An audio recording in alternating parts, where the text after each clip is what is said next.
and welcome to our daily news roundup on Atlantic TV. I'm Michael Obadia. Here are our top stories. Oluwafori champions cultural storytelling at conference. A former 2023 gubernatorial candidate speaks on Peter Obi exit from Labour Party to the ADC. A foreign inflow hits of $14 billion United States dollars as investors' confidence improve, says federal government. And on the foreign scene, UK, France sign pact on potential troop deployment to Ukraine. And talking sport, AFCON 2025, Nigerians set to face Algeria in quarterfinals. Now to the news in full.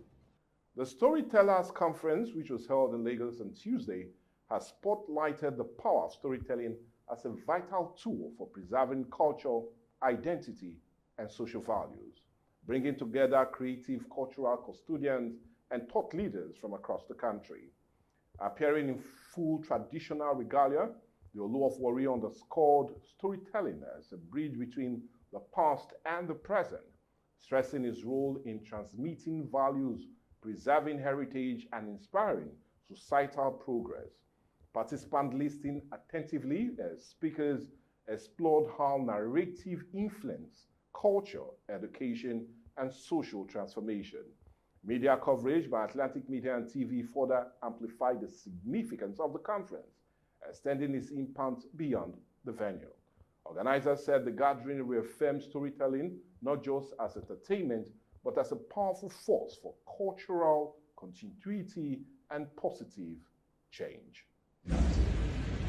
But when we are now referring to the era of Olu Ejije or Emmanuel or Roundup, you can now refer to those insignias as though you are referring to the persona of the people.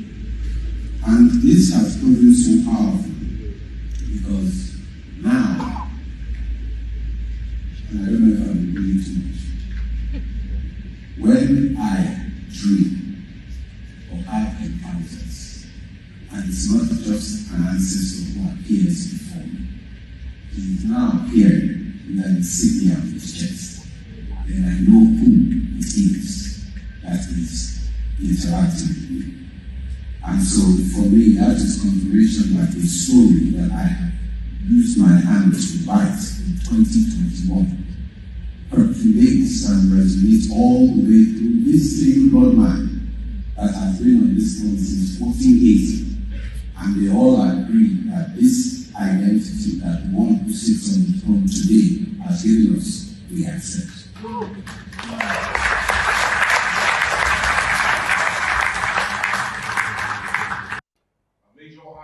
Of the event was a keynote address by the Ogiame Atuashe III, the Oluwafori, who urged Nigerians to protect and intentionally pass on stories that define their history and shape future generations.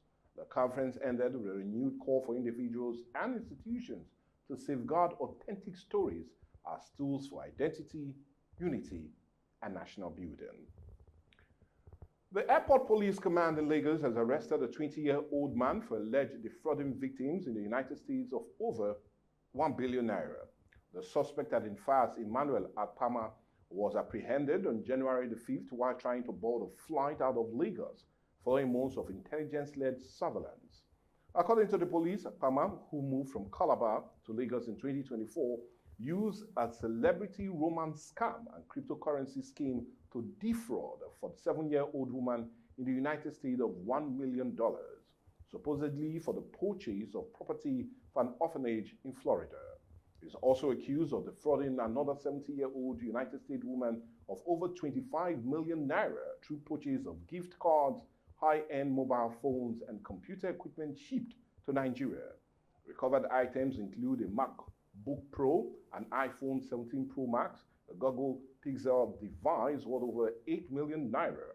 Police say the suspect posed as a 60-year-old surgeon working with the United Nations to convince victims that the equipment was to secure communication. The Airport Police Command emphasized the intelligence-driven operation remained critical in combating transnational crimes and preventing Nigerian airports for being used as escape route for criminals. Away from that, the former gubernatorial candidate in the 2023 general election, Dikin Kempeller, has spoken on Peter Obi's decision to leave the Labour Party for the African Democratic Congress.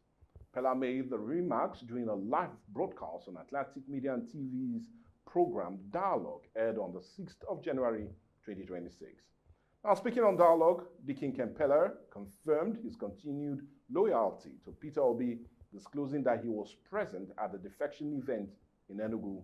He announced plans to formally defect to the ADC in Asaba, Delta State, alongside a large number of National Assembly, State Assembly, and local government candidates. Mr. Michael, the host on the morning show, raised questions on the implications of Obi move for, or rather to the ADC, and the 2027 elections, and whether the obedient movement will migrate to the new platform. Political analysts said the growing wave of the factions could significantly reshape Nigeria's opposition landscape as preparations for the next general election intensifies. Dikin Kempeller, the former gubernatorial candidate of the Labour Party, stated how the former Labour Party presidential candidate, Peter Obi, had officially defected to the African Democratic Congress, sparking renewed debate over opposition unity ahead of the 2027 general elections. If you recall, Peter Obi formally joined the ADC in Enugu on Wednesday, describing his defection as an act of patriotism and a strategic move to rescue Nigerians from what he called years of poor governance under the ruling All Progressives Congress. The move is widely seen as a boost for the ADC, with reports indicating that several federal lawmakers, including 3 senators, were present at the defection ceremony and may soon follow suit. Peter from the Labour Party followed modes of opposition consultation aimed at forming a united political front, with the ADC increasing and merging as a possible coalition platform for 2027. The discussion rounded off with the former candidates giving an hint to the viewers about wanting to run in the governorship election after Peter Obi's defection, despite the ADC already having a candidate who is set to run for the governorship seat. Still talking politics, former President Goodluck Ebele Jonathan has pledged to take a more active role in the affairs of the People's Democratic Party ahead of the 2027 general elections. PDP National Chairman Tamunu Turaki disclosed this after a closed-door meeting with the former president in Abuja on Tuesday. Turaki led members of the party's National Working Committee, former governors, founding fathers, and selected state chairmen to Jonathan's Maitama office, where discussion lasted about 1.5 hours. Now, according to Turaki, the visit was to formally introduce the new party leadership, brief the former president on the state of the PDP, and also seek his guidance amid ongoing internal challenges. He said Jonathan reaffirmed his loyalty to the PDP, describing himself as a card-carrying member who remains committed to the party and willing to even do more or take active role as preparations begin for off-season elections in Ekiti and Osun State, as well as the 2027 general polls. Turaki ordered that the former president offered advice on resolving the party's crisis, through details of those recommendations were not disclosed. Addressing questions on PDP internal dispute, Turaki stressed that not all political disagreement should be settled in court, noting that the party would pursue reconciliation with members genuinely interested in peace and unity. He maintained that PDP remains Nigeria's strongest opposition party and promised inclusivity, internal democracy, and an end to impunity under the new leadership. The PDP is currently grappling with leadership crisis, with rival factions seeking recognition from the Independent National Electoral Commission, while several lawsuits over the party's national leadership remain pending in court. Despite the challenges, Turaki-led National Working Committee says consultation with the elder statesmen, including former presidents and party leaders, are ongoing as efforts continue to stabilize the party ahead of future elections. Talking business, the federal government says Nigeria attracted nearly $14 billion in foreign investment in the first 9 months of 2025, driven by renewed investors' confidence and economic reforms. According to the Ministry of Industry, Trade and Investment, the combined inflow of foreign portfolio and direct investment surpassed total inflows recorded in 2024. A government report noted that foreign portfolio and investment led to recovery, rising to almost $13 billion, while foreign direct investment grew sharply, expanding by 700% in the third quarter of the year. The ministry attributed the surge to key reforms under President Bola Ahmed Tinubu's renewed hope agenda, including foreign exchange liberalization, forced subsidy removal, and tighter monetary policy. It also said Nigeria made progress in converting investment commitments into live projects, with 4 priority projects valued at over $13 billion advancing during the year. On trade, the ministry reported a strong performance in non-oil export, which rose by 21% to $12.8 billion in the first half of 2025, contributing to 12 trillion naira trade surplus. The federal government says the gains reflect improved investors' confidence and position Nigeria as a credible destination for long-term investments. Still talking business, GT Bank has reminded customers of the new stamp duty rules under the Nigerian Tax Act 2025, which took effect from January 1st of 2026. Under the new regulation, the 50 naira stamp duty on electronic transfers of 10,000 naira and above will now be paid by the sender rather than the recipient. The bank, in a notice to customers, clarified that some transactions remain exempted from the charge. This includes transfers below 10,000 naira, salary payment, and transfers between customers' own GT Bank accounts. GT Bank also noted that the stamp duty is separate from regular transfer charges and will be clearly displayed before a transaction is completed.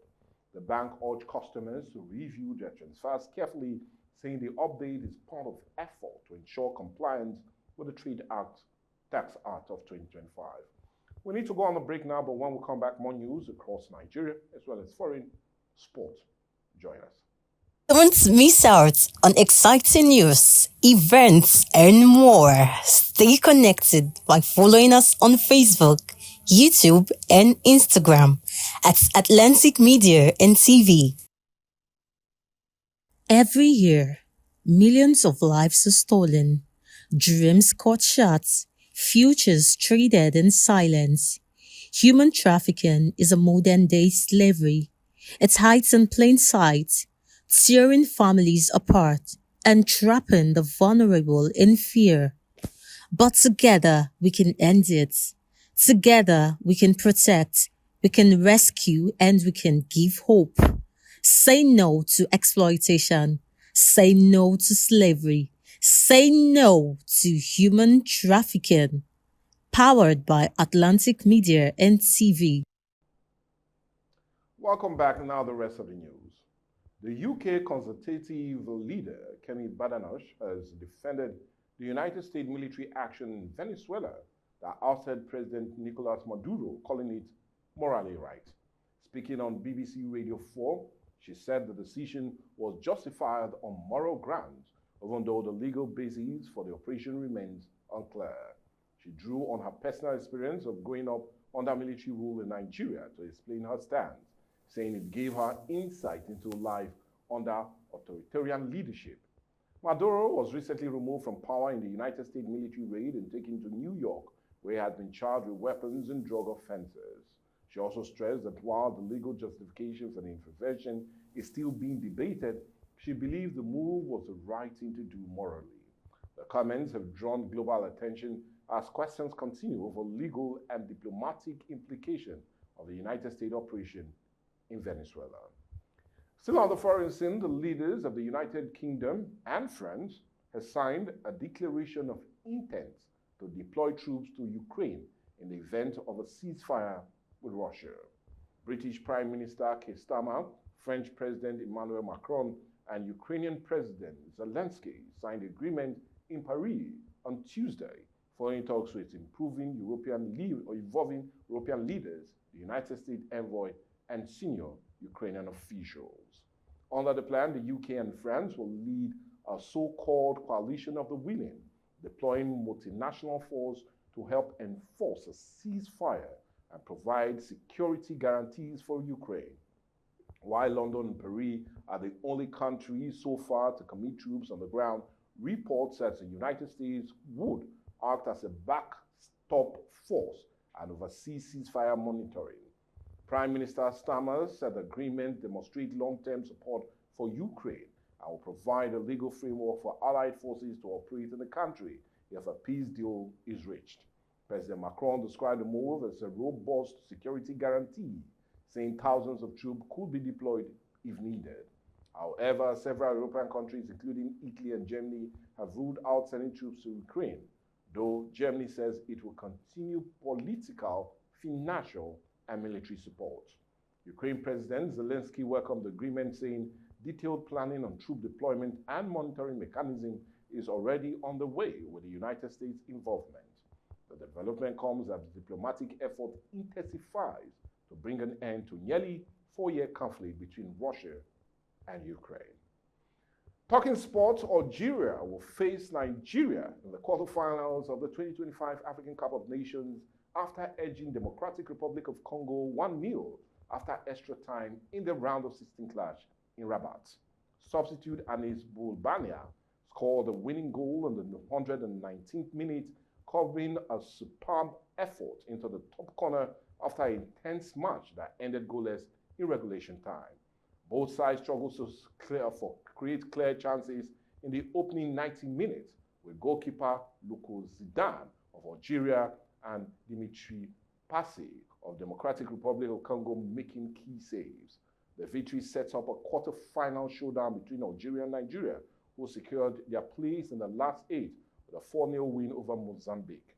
The Super Eagles will take on Algeria on Saturday, January 10th at around 5 p.m. Nigerian time as they continue their quest for a 4th AFCON title. Still talking sports, West Ham striker Callum Wilson is close to terminating his contract with the club by mutual consent. Source says discussions are ongoing over the remaining 6 months of the deal, with an agreement expected to come soon. Wilson joined the Hammers on a free transfer last season and has scored 4 goals in 18 appearances. However, his first team chances are set to reduce following the arrival of new attacking options this month. The 33-year-old is understood to be keen on regular playing time and is unwilling to play a reduced role. West Ham manager Nuno Espirito Santos has confirmed talks with the striker, describing the discussion as open and honest. Wilson is now expected to leave as he seeks more consistent action elsewhere, while West Ham continue to strengthen their forward line. With our sporting news comes the end of the news on Atlantic TV and media. I will always emphasize, if you have any newsworthy reports, we'll do well to send it to our different social media platforms. I still remain Michael Gobadia. Bye for now.